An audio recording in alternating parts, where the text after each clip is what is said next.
एक ऐसा इंसान जिसने अपना बिजनेस जो है क्लोथिंग इंडस्ट्री से शुरू किया था। जी हाँ, क्लोथिंग इंडस्ट्री से ये बिज़नेस को स्टार्ट किया गया था, लेकिन इसने धीरे धीरे करते करते इस बिज़नेस को ये ज्वेलरी तक लेके गया और ज्वेलरी से ये आज इंडिया का नंबर 1 ज्वेलरी मार्केट में लीडर बना बैठा है। आखिर मैं किसकी बात कर रहा हूँ? मैं बात कर रहा हूँ कल्याण ज्वेलर्स की। जी हाँ, चलो आज मैं बात करता हूँ कि कल्याण ज्वेलर्स आखिर कैसे स्टार्ट हुआ था, किसने उसको स्टार्ट किया था और कल्याण ज्वेलर्स जो है वो इतना ज़्यादा एक्सपांड कैसे किया। एक्सपांड करने की बात तो छोड़ो, इनका तो क्लोथिंग का बिजनेस था, तो आखिर ये क्लोथिंग से ज्वेलरी में क्यों आ गए, क्या रीज़न था इसके पीछे, ये सब आज की इस वीडियो में हम बात करने वाले हैं। Hi guys, my name is Sujal और आज के इस वीडियो में हम बात करने वाले हैं कल्याण ज्वेलर्स के बारे में, जिसके ओनर है टीएस कल्याण रमन। इससे पहले मैं आपको बता दूं कि जो टीएस कल्याण रमन है ये जो है ये बिजनेस को ओन करते हैं, लेकिन ये जो है स्टार्टिंग से ही जो है ज्वेलरी मार्केट में एंट्री नहीं किए थे। इन्होंने तो अपने पिताजी के बाद शुरू किया था। मतलब ये जो थे क्लोथिंग इंडस्ट्री में ही इनका जो है क्लोथ का शॉप था और ये जो है त्रिशूल में इनका शॉप ओपन किया गया था और उसी को जो है ये रन करते थे। लेकिन आगे क्या हुआ ऐसा जिससे कि जो है ज्वेलरी मार्केट में है, इसको समझने के लिए सबसे पहले इनकी हिस्ट्री को थोड़ा समझ लेते हैं कि आखिर ये हिस्ट्री में आखिर ऐसा क्या क्या हुआ था।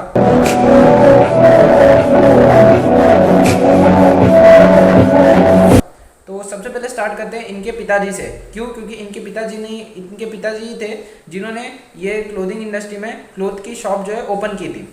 तो इनके पिताजी का जो नाम था वो था टी.आर. सीतारमना, जिन्होंने क्लोथिंग शॉप जो है ओपन किया था त्रिशूल में, और ये जो पूरी फैमिली थी इनकी त्रिशूल में ही रहती थी। इनके पिताजी के टाइम की मैं बात बता रहा हूँ, तो उसको समझने के लिए आप ऐसे समझो कि उनके पिताजी थे, अब उनके जो थे टोटल 5 बेटे थे और उसमें जो है ये टीएस कल्याण रमन भी थे। इसमें यहाँ पे एक और चीज़ आपको बता दूं कि 12 साल की उम्र से जो है ये टीएस कल्याण रमन अपने पिताजी के जो है अपने शॉप पे जाते थे और वहाँ पे जो है अपने पापा को देखते थे कि मतलब वो कैसे बिजनेस वगैरह कर रहे हैं, और वहीं से जो है इनको बिजनेस का आइडिया वगैरह आना शुरू हुआ था। मतलब ये जो स्टार्टिंग थे ये इन्होंने अपने जो 12 साल की एज में इन्होंने ये सब स्टार्ट कर दिया था। अब उनके जो पिताजी थे उन्होंने क्या सोचा कि अगर शॉप रहेगी तो बेटों में झगड़ा हो सकता है, तो इसीलिए उन्होंने क्या किया, उन्होंने और भी 4 शॉप जो है ओपन कर दिए। मतलब 5 शॉप ओपन किए 5 बेटों के लिए और 5 बेटों को दे। इसके बाद कहानी में एंट्री होती है टीएस कल्याण रमन की। टीएस कल्याण रमन अपना शॉप जो है बहुत ही अच्छा खासा चला रहे थे, उनको कोई दिक्कत वाली बात नहीं थी। ताकि ज़्यादा करके जो साड़ी वगैरह या फिर जो भी कपड़े वगैरह लेने के लिए आते थे कस्टमर, तो वो लोग ज़्यादा करके शादी की शॉपिंग करने के लिए आते थे। तो उसमें जो है वो ज्वेलरी की बात भी बार बार बीच बीच में निकाल देते कि आप जो है आपकी मतलब सुविधा तो बहुत अच्छी है, जैसे कि टीएस कल्याण रमन ने बहुत अच्छे से बिजनेस को 12 साल की उम्र से समझा था, तो इसीलिए उनको कोई दिक्कत नहीं होती थी और वो बहुत अच्छे से कस्टमर से बिहेवियर भी रखते थे, जिसकी वजह से कस्टमर भी उनके साथ खुल के बात वगैरह कर पाते थे। तो वो जो थे अपनी सारी प्रॉब्लम्स को बताते थे टीएस कल्याण रमन को कस्टमर ने ये भी कई बार बोला उनको कि आप जो है क्लोथिंग की फैसिलिटी बहुत अच्छी देते हो, आप अगर ज्वेलरी मार्केट में भी होते तो बहुत अच्छा रहता हमारे लिए। क्योंकि हम ये सब जो शॉपिंग कर रहे हैं ज़्यादा करके हम शादी वगैरह के लिए करते हैं, लेकिन हमें जो है ज्वेलरी खरीदने में बहुत सारी दिक्कतें होती है। तो ये सबको देखते हुए टीएस कल्याण रमन के दिमाग में एक आइडिया तो आया कि एक बार मैं अपने बिजनेस को बढ़ाना तो चाहता हूँ, क्योंकि काफ़ी साल गुजर चुके थे जिसकी वजह से उनको भी अपना बिजनेस बढ़ाना था, और क्योंकि बिजनेस बहुत अच्छा चल रहा था इसकी वजह से वो एक्सपांशन भी कर सकते थे। लेकिन सबसे पहले दिक्कत ये आई थी कि उनके और उसी जो त्रिशूल शहर था उनका जहाँ पे रहते थे केरला, वहाँ पे जो है इनके भाई जो थे, बाकी के जो 4 भाई थे उनके भी और 4 शॉप थे। अब अगर उसी फील्ड में अगर वो एक्सपांड करते तो भाइयों को प्रॉब्लम हो जाती, भाई लोग नाराज़ भी हो जाते। तो इसी वजह से उन्होंने सोचा कि भाई इसमें तो हम लोग एंट्री नहीं कर सकते, क्योंकि यहाँ पे अगर करेंगे तो भाई लोग से ही पंगा हो जाएगा। तो इसीलिए उन्होंने सोचा कि भाई अगर कस्टमर को इतनी ज़्यादा ज्वेलरी की दिक्कत हो रही है तो चलो सबसे पहले एक काम करते हैं, पहले ज्वेलरी के बारे में रिसर्च कर लेते हैं और उसके बाद अगर हमें सही लगेगा तो हम जो है ज्वेलरी मार्केट में एंटर कर जाएंगे। तो ऐसे जो है क्लोथिंग इंडस्ट्री से ज्वेलरी मार्केट की तरफ बढ़े थे। अभी इन्होंने सिर्फ बढ़ा था, पहले इन्होंने क्या किया, रिसर्च किया। तो मार्केट में इन्होंने सबसे पहले रिसर्च करना शुरू किया।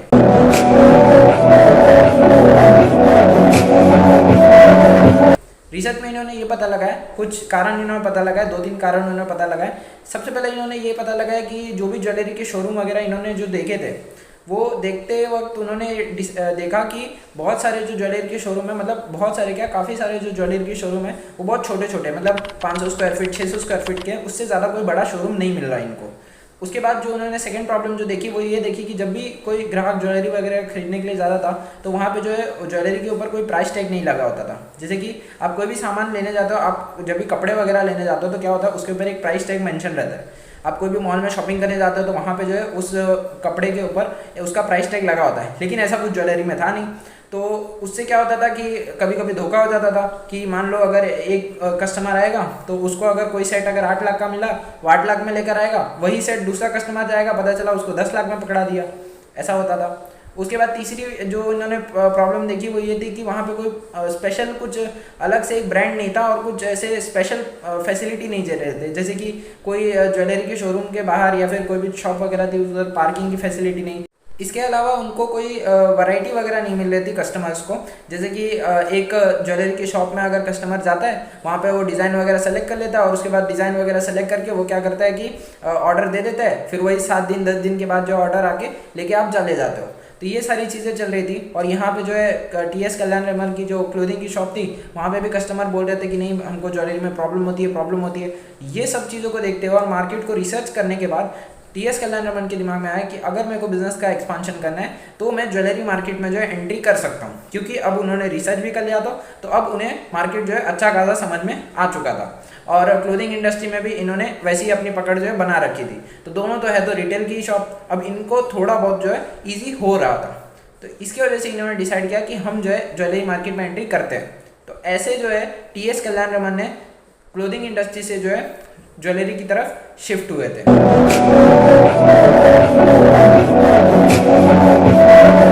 इसके बाद उन्होंने ज्वेलरी शॉप जो है ओपन की। अब सबसे पहला जो उन्होंने अपना शॉप ओपन किया वो किया त्रिशूल केरला में। जो जितना भी उन्होंने मार्केट में रिसर्च किया था वो सारे पॉइंट्स को देखते हुए उन्होंने अपने शोरूम को ओपन किया। उन्होंने मार्केटिंग स्ट्रेटेजी लगाई और बिजनेस मॉडल अपना तैयार किया और उसके बाद जो है ज्वेलरी शॉप को जो है ओपन किया। सबसे पहले तो उन्होंने एक लगाया दैट वहाँ पे उन्होंने रिसर्च में सबसे पहला पॉइंट उन्होंने ये नोटिस किया था कि कोई भी ज्वेलरी की शॉप बड़े बड़े नहीं है, यानी कि बहुत छोटे छोटे 300 स्क्वायर फीट के 400 स्क्वायर फीट के इस हिसाब से। तो उन्होंने त्रिशूल शहर में जब उन्होंने अपना ज्वेलरी का शोरूम जब ओपन किया तो उस समय उन्होंने इसको देखते हुए उन्होंने 4000 स्क्वायर फीट का इतना बड़ा शोरूम उन्होंने एक ही बार में ओपन किया और वहाँ पे उन्होंने टोटल 75 लाख रुपीस का 1993 की बात बता रहा हूँ, ये 2000 की भी बात नहीं है, 1993 में उन्होंने इतना बड़ा इन्वेस्टमेंट किया था और इतनी सारी रिसर्च करने के बाद उन्होंने इतना पैसा इन्वेस्ट किया था। उसके बाद उन्होंने सेकंड प्रॉब्लम को देखते हुए कि वहाँ पे कोई वैरायटी नहीं है तो उसको देखते हुए यहाँ पे उनकी जो मेंटेलिटी थी वो तो मतलब ऐसे कपड़े वाली ही थी, जैसे कि मतलब उनके पास क्या था, आप कपड़े लेने जाते हो तो क्या होता है, कपड़े के दुकान पे आप जाते हो, आपको कोई कपड़ा पसंद आया, वहाँ से आप जो है पैसे उनको डायरेक्टली देते हो, जो कपड़ा आपके आँख के सामने रहता है वो आपके सामने पैक वगैरह करके वो दे देता है। वही उन्होंने ज्वेलरी में भी अप्लाई करने का सोचा कि मैं जो है ज्वेलरी भी जो है वैसे ही करूँगा। जैसे कि ये ज्वेलरी क्या करते थे, ऐसा नहीं था कि आप ऑर्डर लिखो, ऑर्डर लिखने के बाद 10 दिन 12 दिन के बाद आप आके लेके जाना, नहीं, ये ज्वेलरी बनी बनाई रखते थे। मतलब आपके सामने जो ज्वेलरी वगैरह दिख रही है वही आपको वहीं पे उसी वक्त मिल जाएगी। मतलब जो भी आप पैसे पे करो, ज्वेलरी आपको पसंद है, पैसे पे करके आप जो है ज्वेलरी लेके जाओ। तीसरी जो प्रॉब्लम उन्होंने देखी थी वो ये देखी थी कि वहाँ पे जो है कोई प्राइस टैग वगैरह मेंशन नहीं था। तो इन्होंने वो ज्वेलरी के साथ एक प्राइस टैग भी लगाना शुरू किया कि मतलब किसी भी कस्टमर को ऐसा ना लगे कि हमारे साथ जो है चीटिंग वगैरह हुई है। तो इन्होंने हर एक ज्वेलरी के साथ प्राइस टैग लगाया कि हाँ भाई ये 8 लाख का है, ये 10 लाख का है, या ये जितने हज़ार का भी है। तो इसके बाद जो है कस्टमर को और भी थोड़ा कॉन्फिडेंस आया, तो वहाँ से इन्होंने अपने ज्वेलरी मार्केट में एंट्री की और उन्होंने जो है पहली बार में उन्होंने सक्सेस मिल गई। सक्सेस ऐसे मिली कि पहले साल में कल्याण ज्वेलर्स की जो सेल्स थी वो हो गई 60 करोड़। इतना बड़ा इन्वेस्टमेंट यानी कि 75 लाख का इन्वेस्टमेंट करने के बाद उन्हें सक्सेस फर्स्ट टाइम में मिल गई। उसके बाद इन्होंने कुछ चीज़ें नोटिस करना शुरू किया और इसके साथ साथ मैं आपको बता दूं कि ये जब भी ज्वेलरी की शोरूम वगैरह ओपन करते हैं तो इनके जो पिताजी थे, मतलब उस समय क्या करते थे, ये जब भी ज्वेलरी का शोरूम से पहले जब क्लोथिंग इंडस्ट्री में जब इनके पिताजी ने ओपन की थी क्लोथिंग की शॉप, तो उस समय जब भी ये शॉप वगैरह ओपन करते थे या फिर इन्होंने 5 शॉप ओपन की है, 5 शॉप में ये जब भी ओपन करते तो कोई ना कोई सेलिब्रिटी को लेकर आते हैं, उनसे जो है रिबन वगैरह कटवाते हैं। तो इनके पिताजी ने वो चीज़ें ट्राई की थी। तो ये 12 साल की उम्र से अपने पिताजी के बिजनेस में थे, इसकी वजह से इनके पास भी यही चीज़ आई, इन्होंने भी यही सेम चीज़ अप्लाई की अपने बिजनेस के ऊपर। तो उस समय जो है वहाँ पे एक मलयालम इंडस्ट्री के जो है बहुत ही फेमस मतलब सेलिब्रिटी थे, वहाँ से उन्होंने इनको बुला के लाया था जब इनका फर्स्ट शोरूम जब भी ओपन किया गया था। तो ये सारी चीज़ें जब थी, ये सारी चीज़ें वो जो थे साउथ इंडिया में ये सारी चीज़ें कर रहे थे। उसके बाद इन्होंने नोटिस की कि ज्वेलरी जब ओपन किया रहे शोरूम वगैरह, तो वहाँ पे हमें और भी फैसिलिटी देनी चाहिए। जैसे कि मैंने आपको स्टार्टिंग में बताया था कि पहले के जो ज्वेलरी की शोरूम थे यानी कल्याण ज्वेलर्स के पहले, वहाँ पे कोई भी पार्किंग वगैरह की फैसिलिटी नहीं थी, ज़्यादा कुछ अच्छा अंदर का इंटीरियर नहीं था।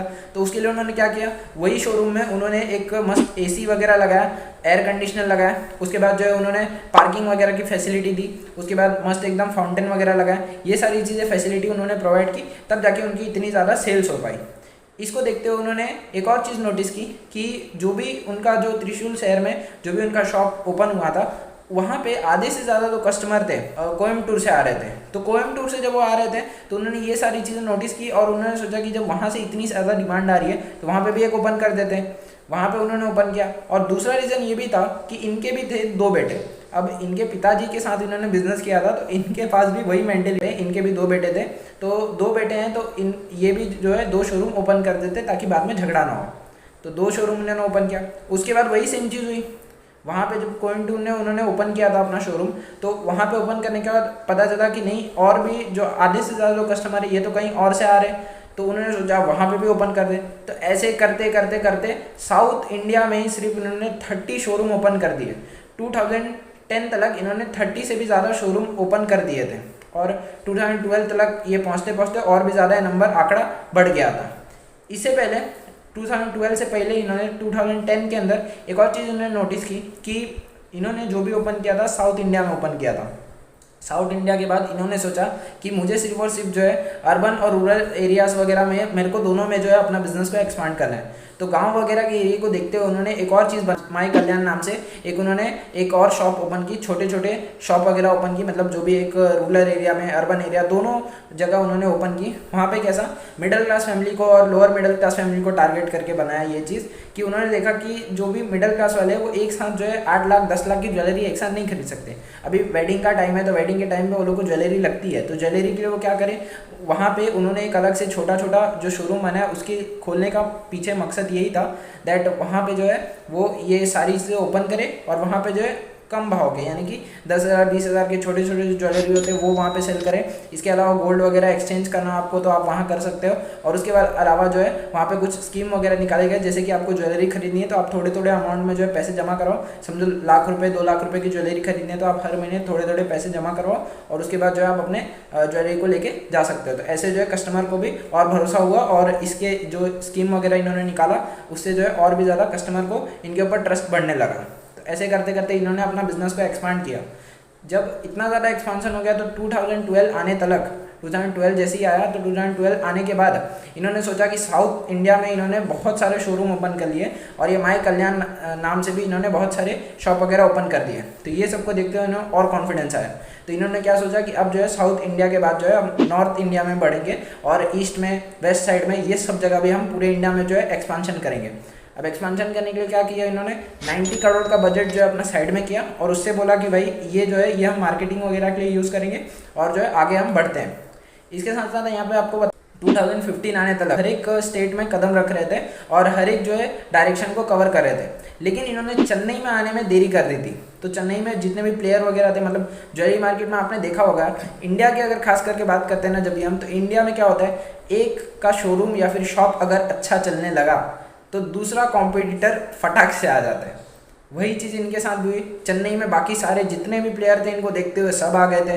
तो अब इन्होंने सोचा वहाँ पे हम कदम कैसे रखें, क्योंकि यहाँ पे जो है इन्होंने लेट कर दिया था और चेन्नई में डिमांड भी ज़्यादा थी। तो उसको देखते हुए इन्होंने वापस अपना बिजनेस मॉडल तैयार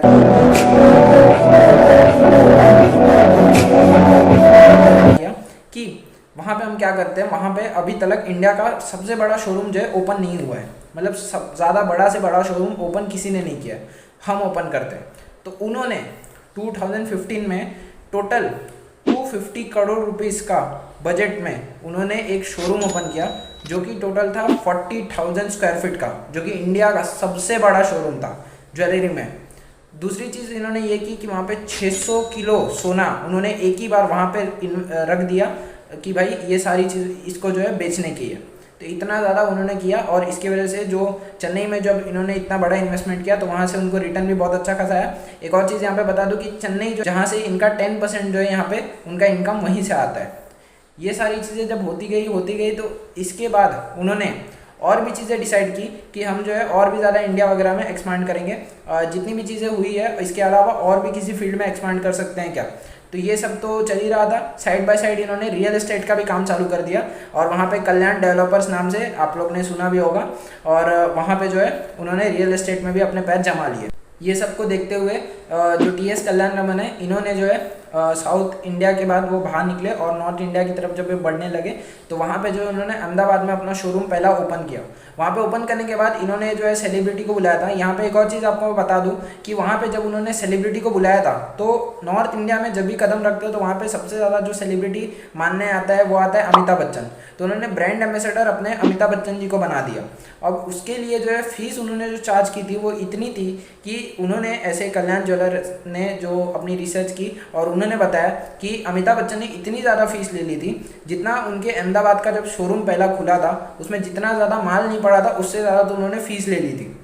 अब उसके बाद मैं आपको एक और चीज़ बता दूं कि अभी जो करंट में जो कल्याण ज्वेलर्स के ब्रांड एम्बेसडर है वो है रश्मिका मंदाना। तो ये जो अभी करंट में जो है इनके ब्रांड एम्बेसडर है जो कल्याण ज्वेलर्स ने जो है बना रखा है। इसके साथ साथ यहाँ पे मैं आपको बता दूं कि ये सारी चीज़ें तो बात हो गई कल्याण ज्वेलर्स की। इसके अलावा अगर आपको भी कोई और कंपनी के बारे में या कोई और बिजनेस के बारे में अगर आपको जानने में इंटरेस्टेड है या फिर आप कोई कंपनी के बारे में और डिटेल में जानना चाहते हो इसी तरीके से, तो आप लोग मुझे जो है कमेंट करो। आप लोग कमेंट यार करते नहीं हो, कमेंट करो, कमेंट करके मुझे बताओ, मैं उसके ऊपर डेफिनेटली वीडियो आपको बना के दूंगा। और अगर आपको ये वीडियो पसंद आई हो तो वीडियो को लाइक करो। इसके अलावा मैंने तनिष्क के ऊपर वो भी ज्वेलरी का ही मैंने बताया था आगे, लेकिन आप लोग वो भी जाके देख सकते हो एक बार वहाँ पे। अगर वो भी आपको पसंद आता है तो वहाँ पे भी लाइक करना, और ये वीडियो अगर पसंद आई हो तो यहाँ पे चैनल को सब्सक्राइब कर लेना ताकि ऐसी आपको बिजनेस रिलेटेड इन्फॉर्मेशन इतनी डिटेल में आपको मिलती रहे। इसके साथ साथ जय हिंद।